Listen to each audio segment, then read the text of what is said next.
Você não pode ignorar a importância da comunicação. E aí, talvez do lado daí você tenha pensado, como assim? Eu converso com todo mundo, eu me expresso bem. Só que o que de fato é uma comunicação? Comunicação é uma informação que você transmite para alguém. Mas será que todas as vezes que você transmite algo a alguém, esse alguém compreende o que você disse? Será que o outro que está ouvindo o que você está dizendo está compreendendo da maneira que você disse? Muitas vezes nós subestimamos a comunicação. E para nós que temos sintomas do TDAH, isso é um ponto que para nós é um delta. Sabe por quê? Porque nós já temos nas nossas próprias características uma aceleração no nosso pensamento. Então, muitas vezes a nossa comunicação, ela acaba sendo disfuncional. Porque eu acho que o outro está entendendo, mas o outro não está entendendo. O outro tenta se comunicar comigo, eu acabo entendendo de um outro jeito, porque existe uma desordem, uma desorganização no meu emocional. Para o outro que está ouvindo, às vezes eu falo rápido demais, acelerado demais.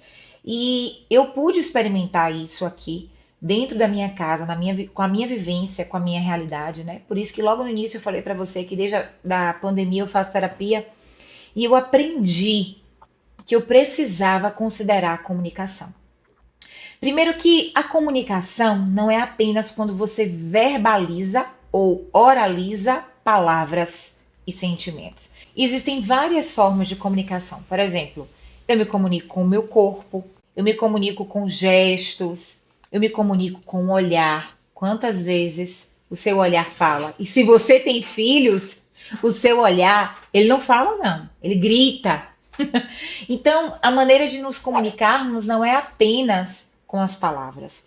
E eu estava fazendo um estudo e observei uma informação que eu achei muito relevante para trazer para você aqui sobre comunicação, para você entender como a gente não pode negligenciar esse aspecto no relacionamento. Porque você não foi criado para viver sozinho, você foi criado para viver em sociedade. Provérbios 18:1 vai dizer que aquele que se isola busca seu próprio desejo. E a ciência já traz dados reais e recentes sobre isso. Olha só, uma pesquisa que foi feita recentemente traz esses dados aqui, ó. 30% das pessoas pesquisadas já terminaram um relacionamento. Essa pesquisa foi feita com mulheres e elas diziam que 30% dessas mulheres terminaram o relacionamento com os seus parceiros porque elas perdiam a paciência.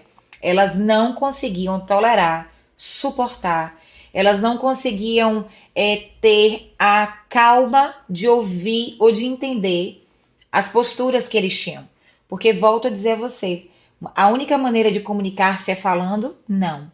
O corpo fala, né? As expressões falam. Existe até um livro que fala sobre as 5 linguagens do amor. Então, muitas vezes a sua forma de amar não é só falando, né? E as mulheres às vezes não entendem isso em relação aos homens. Acham que se os homens não estão na mesma linha de comunicação, é porque eles são mais introspectivos e não querem. Então, assim, isso acaba gerando uma discordância maior dentro do relacionamento.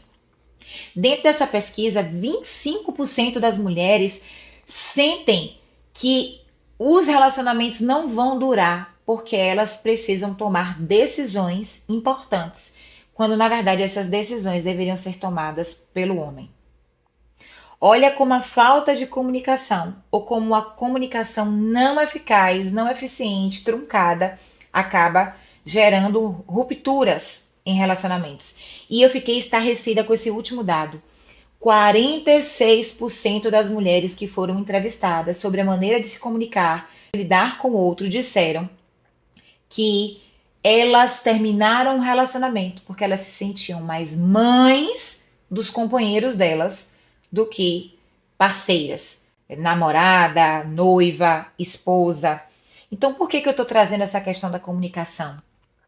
Não somente para o casamento, mas como eu te disse aqui, o nosso objetivo neste canal é ajudar você, mulher, cristã, casada, com sintomas do TDAH, a destravar o seu potencial máximo.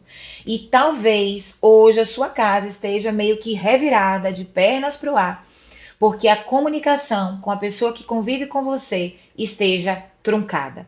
E nesse momento eu quero abrir um parêntese para falar que eu não estou me referindo apenas ao seu cônjuge.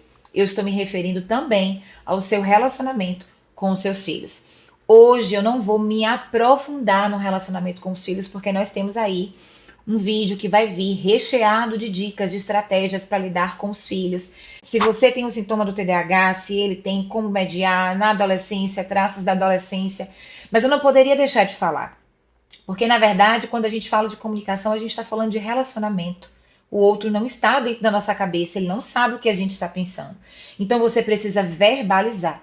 E muitas vezes a maneira como você verbaliza isso acaba promovendo mais uma briga do que uma solução. Por quê? Porque nós, que temos sintomas do TDAH, muitas vezes temos dificuldade em gerenciar as nossas emoções.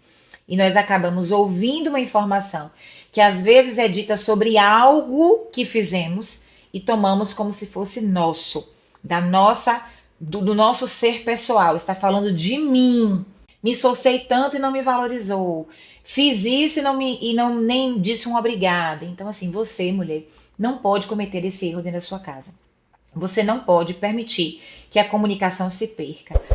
Eu tinha muitas dificuldades dentro da minha casa com meu esposo por isso. Porque, assim, ele tem uma característica mais passiva e pacificadora. E eu sou como o leão que ruge. Então, muitas vezes, quando havia qualquer dificuldade aqui, alguma briga, algum conflito, ele silenciava. E eu ficava falando, parecia até que eu estava gravando um CD. E eu não entendia o silêncio dele. Na verdade, isso trazia uma ira ainda maior, né? Uma ira que eu ficava. Só que, na verdade, ele sempre dizia, é pra cortar, pra estagnar, pra paralisar. Então, assim, esse é o primeiro erro. E para abrir o caminho do seu entendimento de que você precisa aprender a se comunicar. Levando em consideração tudo isso que eu trouxe para você, a comunicação visual, escrita, corporal, sensorial, tudo isso, todas essas são maneiras de comunicação. E o que é que a Bíblia nos fala sobre isso? Porque se eu trago dados científicos, eu preciso também trazer a palavra. Afinal de contas, toda a nossa jornada para destravar o potencial máximo, ela está atrelada à fé e à palavra de Deus. E existe um texto em Efésios, capítulo 4, versículo 2, que diz assim: com toda a humildade e a mansidão, com longanimidade, suporte uns aos outros em amor. Então não ache que você é a detentora do saber. Não ache que só o que você acha está certo. Não ache que você sempre fala direito e as pessoas aqui não entendem. Porque às vezes a gente tem isso, viu, gente? Nós, por sermos mulheres, o gênero feminino já traz isso. E com esses sintomas do TDAH, uma característica que também é muito acentuada em nós mulheres é a baixa autoestima. Como nós temos uma baixa autoestima, às vezes a comunicação do outro para nós nos faz nos sentirmos indiferentes, inferiores, inadequadas, quando na verdade não é nada disso. A pessoa está apenas comunicando sobre algo. E aí nós, por estarmos com essa dificuldade de gerenciamento nas emoções, acabamos deixando que a nossa comunicação fique abalada.